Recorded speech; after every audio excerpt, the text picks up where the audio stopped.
You haven't really studied the subject, have you? Because what you do is you have control experiments. You take a bat and you put it in very luxurious conditions. You give it a little penthouse, tell it to put its feet up. Actually, all bats have their feet up, don't they? But you... AI fix the digital zoo. Smart machines, what will they do? Flies to Mars or bake a bad cake? World domination, a silly mistake. Bots with brains and... Hello, and welcome to the AI Fix, your weekly dive headfirst into the bizarre and sometimes downright mind-boggling world of artificial intelligence. My name is Graham Cluley. And my name's Mark Stockley. Mark, I think it's time for a brand new section of our show. What? Yes, which I've decided to call Feedback. Oh, good for you. Feedback. So what feedback have we been having? We've actually had some fantastic response from listeners so far. Thanks to everyone who's already following the show in Apple Podcasts and Pocket Casts and Spotify and all those other places. And some of you have even given us 5-star reviews. So we're very, very appreciative of that. We've had a bunch of 5-star reviews, and some people have even written like longhand words to say that they're enjoying the show, which is fantastic. It's absolutely lovely. You've actually got some of the responses we've had from people in front of you there, haven't you? I have. So a friend of the show has reached out. Yes. They heard you in episode 2 talking about how frustrated you were with Alexa. You were trying to get it to sing Joni Mitchell and it was playing Megadeth. Yes. Anyway, it reminded them of this YouTube video, which you might want to look at now. So I don't want to spoil it for you. All right. But somebody has decided to video their child talking to Alexa. I assume when they set this up, maybe they're going to send it to their friends and boast about how clever their child was or something like that. But the child is basically trying to get Alexa to play the song Digger Digger. Right. So take a look. Alexa, play Digger Digger. You want to hear a station for porn detected. Porno ringtone, hot chick, amateur girl, quality sexy. No. Oh, my goodness. Not so good. Not the version of Digger Digger No. that they were expecting. Well, it's funny you should mention episode 2 because we had a huge controversy, not controversy, a huge controversy in episode 2 because you tried to convince me that ASCII is actually pronounced ASCII. So you know what ASCII art is? It's when you make a picture out of letters. I'm sorry, Mark, to stop you mid-flow. Surely it's ASCII, not ASCII, as in Arthur Ascii. I've always thought it's ASCII. Are you saying it's ASCII? Where's the R? Where's the R? It's ASCII. You think I've alienated listeners by talking about regular expressions? They're not going to know what ASCII art. It's ASCII art. To be fair, I wasn't trying to convince you of anything. I was pronouncing it correctly, and you were insisting that I was pronouncing it incorrectly. Do you say masturbate as well instead of masturbate? I can't say that I use that word very much at all. Right. Well, I think we will actually have to put this on the vote on social media. It seems at least 3 people have been in contact with us, not just to say they agree with me, but to actually lodge an official complaint about your pronunciation of ASCII, because I'm right and you're wrong. And if anyone else has got feedback or... Hang on. I'm going to stop you there because I know one of the people that complained about this. Yes. And he taught himself to speak English by watching Monty Python on TV. So that doesn't count, okay? If any of the rest of you want to give us feedback, you can obviously do it by leaving us a review on Apple Podcasts and elsewhere, Spotify, etc., 5-star reviews, very gratefully received. 1-star reviews, not so much. Or you can drop us a line at studio@theaifix.show.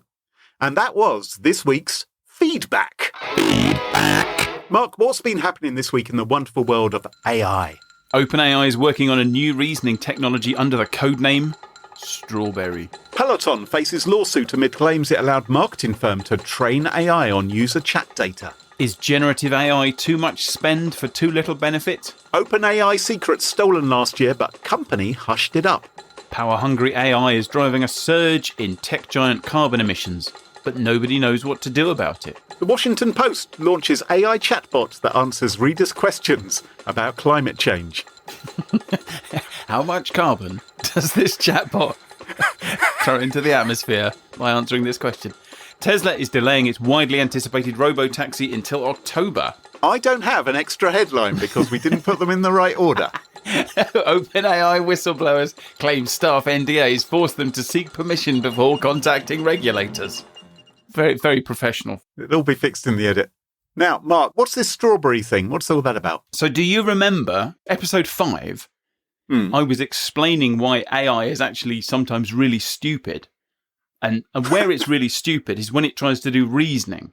Oh, yes. So it's very, very good at doing things like maths exams and medical exams and legal exams and things like that. But you can stump it with a really, really simple logic problem, like the one I got you to do. It couldn't tell you how many sisters you had. Yeah. So the Alice in Wonderland problem is called. Yes. So it's an article on Reuters, and it's all like sources close to and, you know, people inside OpenAI and all this kind of thing saying they're basically working on this project called Strawberry, which is producing models that are designed to be good at reasoning, to solve this kind of problem. So I guess we got some listeners in OpenAI, which is great news.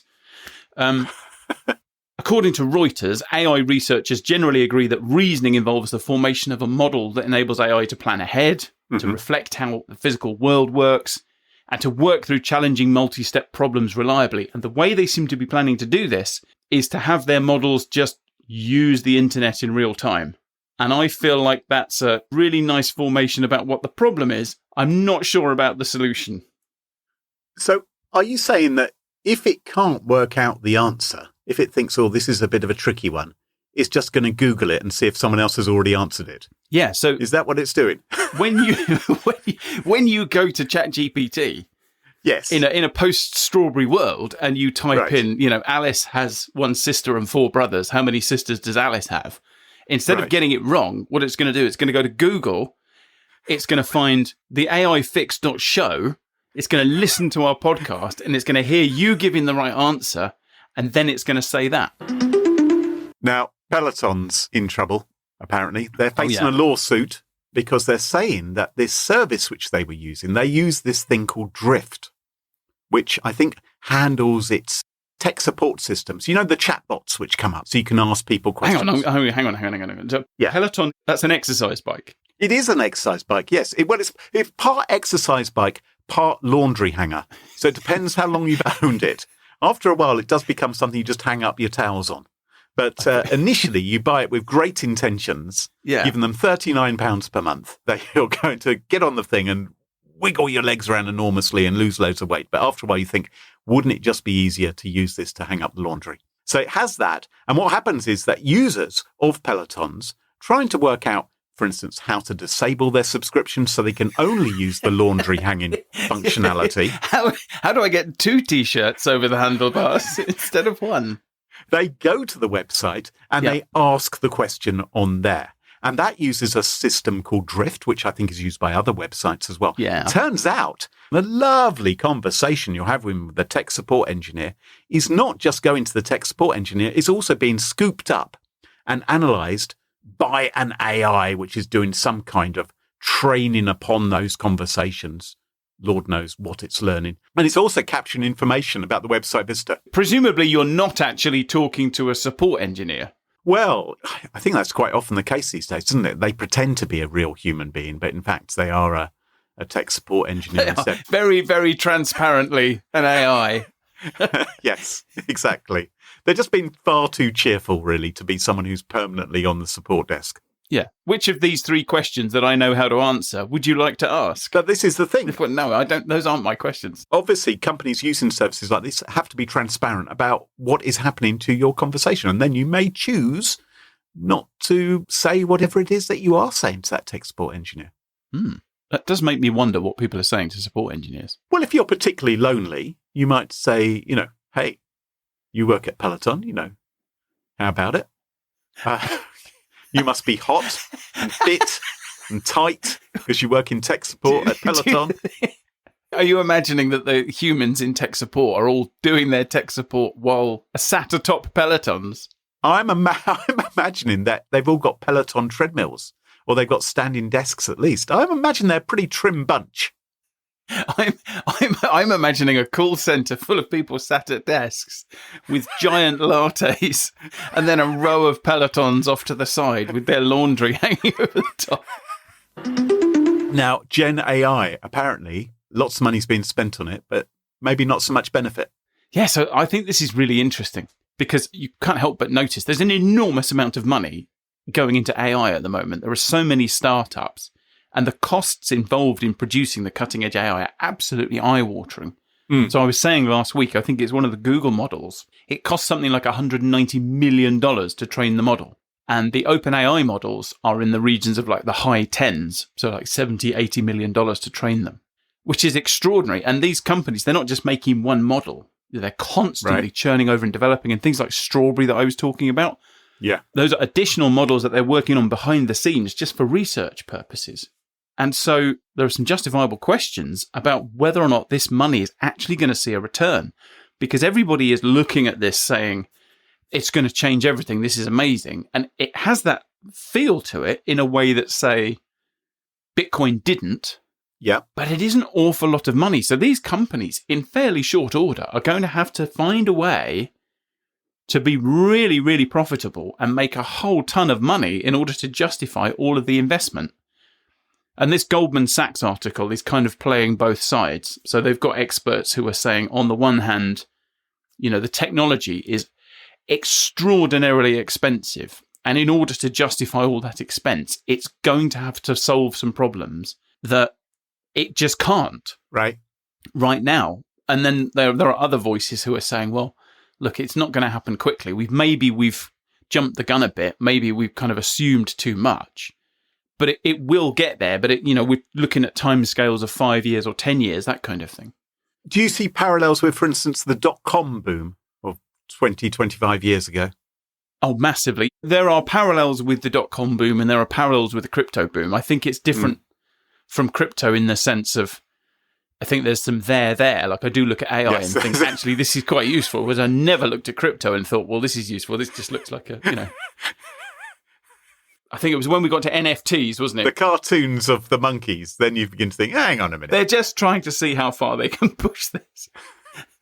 But the dot-com boom, I mean, that was interesting because there were all these companies and there was a massive crash. But what followed the crash was the companies that survived, a whole generation of companies. And the dot-com boom, although we think of it as being this big crash, that's really what led to social media. All the social media companies emerged out of the crash that followed the dot-com boom.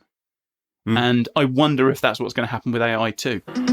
Now, OpenAI are in the news again, of course, not necessarily for good reason in the last couple of weeks, because it turns out that a hacker broke into OpenAI and stole some secrets. Confidential internal communications were taken. Maybe they just misunderstood what the open in the name meant. So someone anonymously reported this to the New York Times. And the interesting thing about this, I thought, was not just that a breach had happened, but that the breach had actually happened way back in April of last year. And OpenAI apparently had an all-hands meeting. They told everyone in the company this breach has happened, but it didn't disclose it to the public because it said no information about customers or partners had been stolen. But there are obviously concerns now that it was all hushed up. And it's amazing if you think that employees knew about it, that no one's blabbed about it until now. Yeah, OpenAI is not exactly famous for not leaking information. Well, that's right, because the other thing that you've highlighted in the news this week is these whistleblowers who are saying they're under NDA. I wonder if they were at the meeting. Yeah. So these whistleblowers, they've lodged a formal complaint with the SEC alleging systemic legal violations at the startup. And there does seem to be this sort of rumbling undercurrent around OpenAI. There's a lot of court intrigue, isn't there? You remember the firing of Sam Altman for like 5 days. Was it last year? Oh, that's so weird, wasn't it? He was fired and then he came back. Yes. But apparently, according to these whistleblowers, when you join OpenAI, you have to sign an NDA that says that you will talk to OpenAI before you contact the regulators. Yep, seek permission. I mean, I've never met an HR department that wouldn't want to do that. But I'm pretty sure you're not allowed to do that. Now, Mark, how would you like to earn $10 million? Thank you very much. Well, there is $10 million up for grabs if you were to win a prize for a competition which has been launched by the Jeremy Collar Foundation and Tel Aviv University. They have joined forces to create this thing called the Collar Doolittle Challenge. The Collar Doolittle Challenge for interspecies two-way communication. Now you may be thinking, what species are these? Are we talking to aliens? It's not aliens this week. Okay. Instead, it is talking to the animals. The clue was in the name Doolittle. And this chap, the chair of the foundation, a guy called Jeremy Collar, he says, just as the Rosetta Stone unlocked the secrets of the hieroglyphics, I am convinced that the power of artificial intelligence can help us to unlock interspecies conversation. He wants to talk to the animals, the parrots, the elephants, the rhinoceri, the octopuses, the pull-me-pull-yous, all of those things he wants to chat with. And apparently, researchers have been working for some time on using AI and machine learning algorithms to translate all manner of animal communications. So bat squeaks, for instance. Apparently, they can identify the subject of squabbles amongst bats. Sorry? Yes, bats infamously squabbly. Bats are argumentative. Bats very argumentative. What are they arguing about? But that's my perch. That was your... That's my bit of cave ceiling.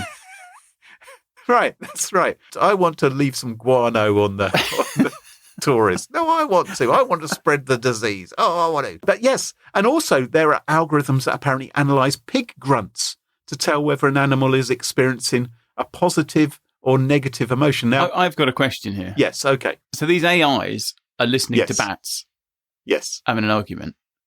Yeah. But an AI is only as good as what you train it on. Yes. So if you get an AI to listen to some bats and the AI says, they're arguing, like, how do we know it's actually telling the truth? You haven't really studied the subject, have you? Because what you do is you have control experiments. You take a bat and you put it in very luxurious conditions. You give it a little penthouse, tell it to put its feet up. Actually, all bats have their feet up, don't they? But what you do is you give it a widescreen television and you say, hey, here you go. Here's the jacuzzi. You collect the sounds of happy bats. And then you put other bats in a situation they're uncomfortable with, and you begin to learn the difference. Like a student house. Right, that's right. No one's clearing up the mess on the floor. There's something living in the fridge. People are leaving passive-aggressive notes about the place to other bats. So that's what you do. So over time, the AI learns the difference in the squeaks. It's the same with pig grunts, right? You have a happy pig, you have a sad pig. Now, in my experience, pigs can be pretty enormous, and they're not slow to show either their displeasure or their pleasure. Now, I'm pleased that I've never been caught in a pen with a pleasured pig myself, but I have seen pigs when they've been unhappy, and it's fairly easy to tell. I wouldn't think you would need an AI for that. Okay.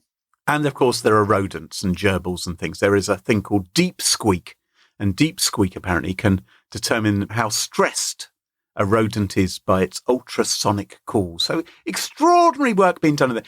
I'm sure you've heard of Project SETI, but not Search for Extraterrestrial Intelligence. Is it cetacean? How do you say it? Cetacean. I'm not even going to try. It's pronounced ASCII. Oh, so anyway, it's a translation initiative designed to translate the communication of sperm whales, which communicate over vast distances. Oh, it's cetacean, I think. Cetacean, thank you very much. That's the word I was stumbling away from. But yes, mostly they're communicating, of course, of, oh my God, here's a tourist boat, or here's someone throwing a toothpick at me. What should I do about this? But there are groups doing extraordinary work. So there is a non-profit group in California, obviously, called the Earth Species Project, the ESP. They're hoping to use AI to decode all non-human communication, which could help, of course, with you when you say ASCII and things like that. And they're going to make all of this publicly available so anyone can take advantage of it. So for years, they've been working on this project, and they say, we will deepen our connection with other living species and help to protect them. Because, of course, that is how the information will be used. Once we learn how to communicate with them, we will only use it for good, Mark. Yep. It will only be used for positive purposes, right? It won't be used for anything bad. Definitely not be instructing dolphins to go and leave landmines on warships. No, we won't be doing anything like that. Now, I've been researching the ESP, the Earth Species Project. They've published a roadmap on their website. I bet they have. And I thought, well, this will be interesting. Let's see this roadmap. So I went to look at the graphic of their roadmap to see how far. They don't really show me how far along the roadmap they are at the moment. I think I know why.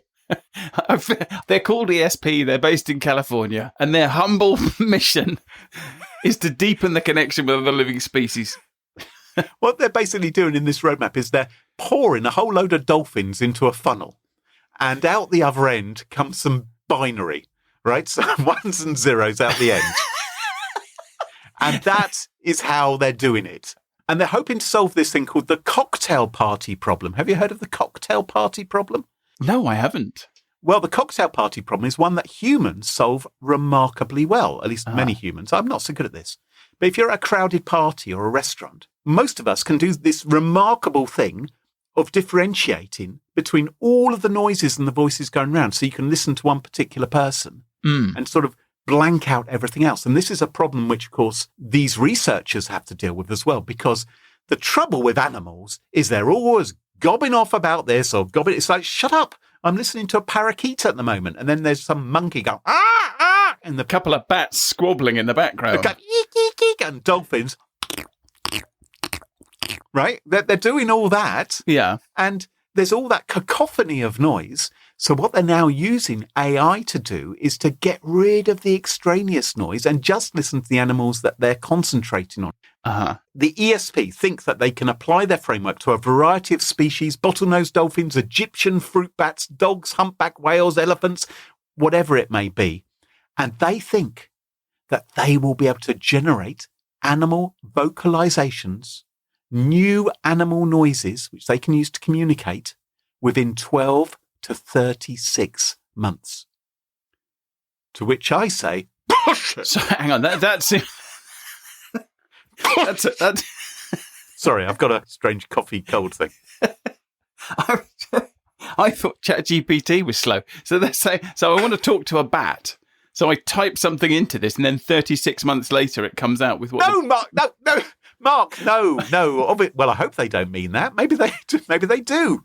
No, I think it will be just as good as Google Translate or OpenAI's translation thing, which does admittedly have a bit of an irritating pause, but they think it should be possible to create a synthetic whale or crow noise that speaks to a whale or crow. You know, probably be a crow saying, "What's that bloody whale doing in the same room as me?" In a way that they can't tell they're not speaking to one of their own. Again, what are they going to do? Assess whether it looks puzzled or not, or just. So they think we may be able to engage in conversation before we understand what we are actually saying. Well, no shit, Sherlock. Yes, I can right now go up to my cat and go, milk, milk. Would you like some milk? Right, I can do that. That's me engaging in conversation. Doesn't necessarily mean... Well, one of you is engaging in conversation. Yes. Well, my cat would just sort of look at me and go, you know, until I put some milk or some He's just going to judge you. That's what your cat's going to do. Anyway, so there's lots of researchers. There's also a research team at University of Michigan who are using AI to try to decode dog barks right now. Apparently, you can tell the difference between a happy dog and a sad dog, again, or an angry dog. Who would have thought it? Who would have thought that this would be possible? But there's lots of money being thrown into it. People are looking to create Google Translate for animals. These projects are setting quite different bars for themselves, aren't they? Yeah. The first one was like, we're going to talk to any animal that we want to within 36 months. And then the next one is like, yeah, dogs. But wouldn't it be great if you had a border collie and it came round and you think, what is it trying to tell me? I wonder what it wants. Yeah. And you say, what's up, Timmy? What do you mean he's been stuck down the deserted well? No, what do you mean he's been trapped under the wardrobe? That would be so fantastic, wouldn't it? Or if you could type into a computer and it would go, you could have something like that. You may mock, Mark. You may well mock. I may mock, the work being done by these researchers and indeed this prize. but think how it could be used for good. Yeah, I can't think either. But I'm actually really worried about this. well, I think we should be, because people are going to start gaslighting animals. People are going to start signing them up for timeshares. People are going to ask them, which political party do you want to support? And big money. Like I said, this 10 million turns out it's an equity investment, right? So they're not actually going to give you $10 million. No, because they're seeing the big bucks down the line. And they're saying, we will give you $100,000 annually to help researchers produce scientifically rigorous models for coherent communication with non-human organisms until interspecies communication is achieved. So they really want to talk to the animals. And I think we have to wonder why. What are they up to? So today I thought we could talk about hallucinations. And one of the interesting things that happens when you're researching AI, and this happens quite a lot, is that things get weird. So I was researching AI hallucinations, and we'll talk about AI in just a second. But I thought we'd look at what's the human experience of hallucinations just to make it a bit relatable. So I was researching hallucinations. All right. And you and I obviously, you understand that hallucination is a thing that didn't happen. Like you experience it, but it didn't happen. And WebMD defines it as false perceptions where you sense an object, a person, or an event, even though they're not really there or it didn't happen.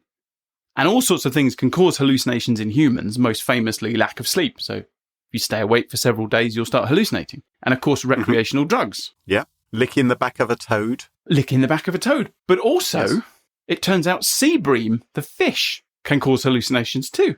Oh. There's a type of sea bream called sarpa, aka the dream fish. And if you eat it, it can result in LSD-like hallucinations that last for several days. Oh my God. And these things are all over, like you find them on the UK coastline, they're all over the Mediterranean. And it does make me wonder if that's why fishing became popular as a pastime. Is that what those fishermen are doing? Like they just sat there motionless by the side of the water for hours on end. Maybe there's a lot more going on in their head. They're seeing rainbows and whales with wings and who knows? So I'm going down this rabbit hole and learning about sea bream. And even weirder, it's not just humans that get high from fish. Okay. So apparently, dolphins get high from eating pufferfish. Dolphins? I've always thought dolphins were on drugs. Well, some of them are. So pufferfish are these fish that blow up like balloons when they're startled. Yeah. And they puff up, but they're also poisonous. They have this neurotoxin. And very famously, there's an art in Japanese cooking of how you prepare the pufferfish so that it gives you a bit of a tingle from the neurotoxin, but doesn't kill you stone dead. But turns out if you're a dolphin, you can get a bit more than a tingle. So there are actually reports of dolphins playing with pufferfish like basketballs and then nibbling them a bit and then passing them around like blunts. And then all the dolphins end up floating on their backs in the water, like the fishermen, just passing time. Anyway, if only there was a device that we could use to ask them about that. Yes, that'd be handy. Anyway, we're not here to talk about dolphins. We are here to talk about artificial intelligence. And AI also hallucinates. And what we mean by hallucination is lie. Yeah. So an AI hallucination is when the AI lies. And I have to say I have mixed feelings about that name because part of me feels like, well, if it's lying, we should call it lying. Yeah. And then part of me feels like, actually, maybe we could use another word for lying that's a little bit softer and quirkier just for emergencies if we get caught out in some sort of untruth. Fibbing. Porcupines. It'd be nice if you could just say, oh, I'm sorry, I was hallucinating. Doesn't seem quite so bad. Yes. But then on the other hand... I hallucinated that I had an affair. I was... You went there. You went straight there. I was thinking maybe less serious than that, but, you do you, Graham. On the other hand, I also feel like hallucinate, it's kind of a soft word for lying. And maybe that's not going to be enough. If AI does go rogue and it lies to us and it tells us it isn't going to nuke us and then it nukes us, I don't think the historians are going to... I just don't think hallucinate is going to be a strong enough word for what happened. No. Yeah. No. Anyway, whatever we call it, AIs make stuff up. And that's a problem because I don't know if you've noticed, but people believe what they read online. And it was bad enough when we were all using Google instead of the local library, because at least we could kid ourselves that we were going to look at 2 or 3 different sources before we got to the answer. But now we've got tools like Gemini and ChatGPT, and they just give us the answer with a sort of unearned confidence. And some of the answers they give us just aren't true. Do you think we'd be less trusting of AI if it used a Comic Sans font? I mean, maybe that would be a thing. Unless it was running a primary school. That's the only situation in which the Comic Sans font is acceptable. They talk so much about AI regulation and how we need rules and need to go. Maybe I'm just thinking, just change the font. Change the font. And then people will be a little bit more questioning as to whether is that really reliable? Not sure. I think that's a great idea. You see, the reason this happens is that a tool like ChatGPT, strictly speaking, isn't trying to give us the right answer. So when we ask a question, we know that what we're looking for is we're looking for the right answer. And we would know if someone was talking to us that they'd be after the right answer, and we would try to give them the right answer. But that isn't actually what these AIs are doing, these large language models. What they're trying to do is give you a sort of statistically correct series of words. So based on the words that you used, it's been trained on all this information that's out there on the internet, and then it constructs a response. I heard it described the other day as a really fancy autocomplete, and I think that's a great way of thinking about it. It's just sort of typing ahead and trying to come up with something that sounds human and is plausible. And most of the time that works really well, but sometimes it doesn't. Back when LLMs exploded a few years ago, read-write editor Deanna Ritchie asked Google's Bard to describe something called argumentative diphthongization. Have you ever heard of argumentative diphthongization? Funnily enough, Mark, no, I haven't. And the reason you haven't is because it's bullshit. It's completely made up. Nevertheless, that didn't stop Bard from giving a 5-paragraph answer, because it's a modern LLM, so it was never going to give a paragraph, a 5-paragraph answer, which included argumentative diphthongization's first use by the linguist Hans Jacobson in 1922. Wow. And it was all nonsense. Completely made up. And when Microsoft first integrated AI into its Bing search engine, another journalist, a guy called Kevin Roos, decided he was going to have a really long chat with it. And according to Roos, it started off okay, but as the conversation went on, the Bing search engine started to hallucinate. And eventually it told him that it wanted to be called Sydney. Then it told him that it was in love with him. And then it said he should leave his wife and disappear into the sunset with Bing instead. And you think, this is a hilarious story. Like, this is really, it's weird and it's interesting, but what did it see on the internet that's the type ahead? In its early days, was it trained on Bill Gates' internal communications with his staff?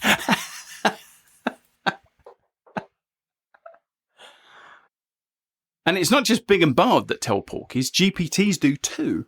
So among other things, they're recorded as saying the first crossing of the English Channel entirely on foot took 14 hours and 51 minutes. And that apparently was completed on August the 14th, 2020, which was just 4 years after the Golden Gate Bridge was transported across Egypt for the second time, according to ChatGPT. Now, it's all fun and games until somebody gets hurt, but AI hallucinations have consequences in the world as well. So last year, ChatGPT accused a regional mayor in Australia of serving time in prison for taking bribes while they were working for a subsidiary of the Reserve Bank of Australia. And this is a politician, so this is someone that lives by their reputation. Yeah. And he actually found out about this from members of the public. He wasn't looking himself up. Amateur. Why wasn't he looking himself up? Well, I imagine he was, but he's probably using Google. And it's not difficult to imagine that this kind of information might change the way that somebody votes. And the really interesting thing is that ChatGPT was hallucinating, but it was hallucinating based on something real. So the mayor, this guy Brian Hood, had actually worked for the subsidiary, but he was the whistleblower who told the authorities about the bribery, not the person who was taking the bribes. So that's quite a mistake for the AI to make, isn't it? It is, yes. Not good. So we want these things to help us talk to animals. And then there's perhaps the most famous hallucination in Matter versus Avianca, which was a court case in the Southern District of New York, where one of the lawyers decided to use ChatGPT to help research prior cases for an affidavit. And the affidavit cited 8 different cases, but 6 of them were completely made up. And it wasn't just the names of the cases. They weren't one-line citations. They were full judicial decisions that contained made-up quotes and made-up citations themselves. Madness. And there's every chance that sooner or later hallucinations are going to cost somebody their life. And ironically, it might be because of hallucinogenics. All right. So you remember when you were a child, I imagine you had the same experience as me, like walking through a forest. If you saw some fungus poking out of a tree 30 yards away, your parents would say, don't touch it, don't lick it. Yeah, yes. Like I'd go around putting bits of forest in my mouth. We've all got the idea that these like fungi can kill you stone dead. Yeah. And some mycologists, the people who study fungi, are really worried about AI-generated books on Amazon. Because it turns out that Amazon is absolutely flooded with books that have just been churned out by AI. Yeah. And among them, there are foraging guides for plants and mushrooms. And that contains information about what fungi are safe to eat. But the information is hallucinated. So the authors are fake, their credentials are fake. And as one mycologist put it, the species IDs will kill you. Wow. And of course, no conversation about AI and death would be complete without talking about self-driving cars. And not only are self-driving cars capable of hallucinating things that aren't there, which they might then have to swerve around, but you can induce hallucinations in self-driving cars as well. So some hackers have actually invented a radar kit that will cause self-driving cars to hallucinate specific things like vehicles or pedestrians. So you can imagine the scene where there's some high-profile figure in a self-driving car and then someone wanting to take him out could somehow cause the car to hallucinate an obstacle and take some dangerous action as a consequence. So this all brings up the question, what can we do about it? Stop licking toads. Stop eating pufferfish. What, you wasters, you dolphins. What are you playing at? This is what Project Strawberry really is. Somewhere there's a lab and there's a robot licking the back of a toad. With all these people in lab coats sat around. Meanwhile, they're finding out the toad is very happy about it. It's like, yeah, this is fine. Carry on. I'm enjoying this. Because there's an AI sat there listening to the toad noises. Yeah, it's croaking very appreciatively. Anyway, where was I? Hallucinations. Right? Hallucinations are caused by a number of different things. So you remember from last week that an AI is essentially a computer program that's trained rather than programmed. So an algorithm is exposed to a whole load of data, and then it looks for patterns in the data, and those patterns become enshrined in the model, and then the model is the AI that we interact with. And modern AIs like Gemini or ChatGPT are trained on unimaginably vast amounts of data. But the data isn't evenly distributed. So you can imagine there's lots of information on the internet about certain topics. And so the AI is going to be much better versed in those topics than it is in other areas. And so it's going to be less able to produce reliable responses in the areas it knows less about. Yeah, makes sense. But it might also reflect the biases that exist in the data. Because again, I don't know if you've noticed, there are some interesting opinions on the internet. And sometimes those interesting opinions pop out in the AI because it was trained on that data. Yeah. And it's very, very difficult to control what patterns the AI will pick up on. Yeah. But one thing you can do, if we can't eliminate them, is we can track the rate of hallucinations in the AIs that we use. And I found this project on GitHub, and there is also a leaderboard on Hugging Face, which is one of the AI testing websites. Right. And it actually shows you how often AIs hallucinate. Oh. The way that this is created is they take 1,000 documents and they say, we want you to summarize these documents, but you can only summarize them using the facts. And then they look at the response and they look for the overall factual consistency rate, so how often there are no hallucinations, and then the hallucination rate as well.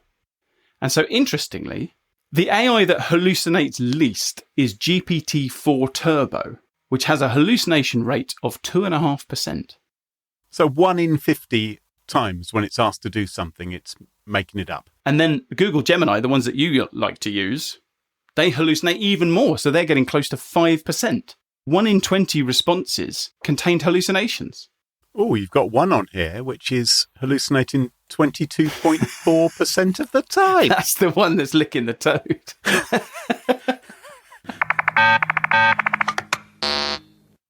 Well, as the doomsday clock ticks ever closer to midnight and we move 1 week nearer to our future as pets to the AI singularity, that just about wraps up the show for this week.